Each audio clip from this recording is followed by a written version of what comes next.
If you ever need to sign into Gmail as a different user, maybe for work, school, a second personal inbox, or to switch between accounts quickly, this tutorial will walk you through the exact steps. It only takes a minute, and once you know how to do it, switching Gmail accounts becomes much easier.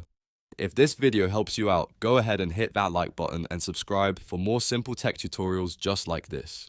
Alright, let's jump in. First, open your web browser. You can use Chrome, Edge, Firefox, or any browser you prefer. Once the browser is open, go to mail.google.com. That will take you directly to Gmail's sign-in page.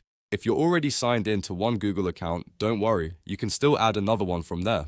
In the top right corner of Gmail, look for your profile picture or your account initials. Click on that icon to open the account menu. In this menu, you'll see your currently signed in account, along with options to manage or add more accounts. Now click Add Another Account. This is the option that lets you sign in as a different user without signing out of your current Gmail account. After you click it, Google will open a sign and pay page for the new account. Here, enter the other Gmail address you want to use, then click Next. On the next screen, type in the password for that account and click Next again. If Google asks you to complete extra verification, such as a security code, phone confirmation, or two-step verification prompt, just follow the instructions on screen and finish that step. Once verification is complete, Gmail will load using the other account you just signed into.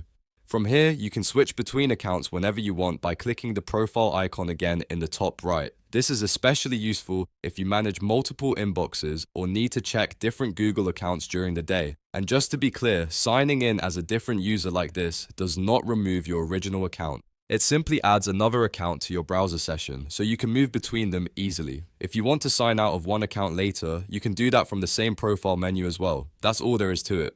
You've now learned how to sign in as a different user in Gmail using the Add Another Account option. If this tutorial was helpful, please remember to like the video, subscribe to the channel, and leave a comment if you want to see more Gmail and Google account tips. Thanks for watching, and I'll see you in the next one.